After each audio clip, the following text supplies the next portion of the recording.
how to show speed cameras on Mitsubishi Outlander map. So at the very beginning, let's start by using the home screen. Let's use the left menu to choose here the navigation.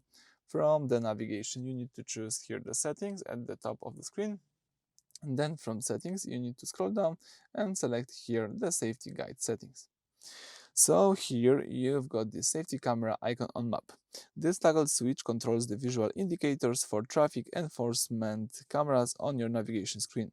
When turned on, the system overlays small icons directly onto the map to mark the exact location of fixed speed camera, red light cameras, and known speed traps along your driving route. So if you would like to enable them, let's just use this switcher, and that's it. Alright, so that's it. Thank you for watching. Please subscribe to our channel and leave thumbs up.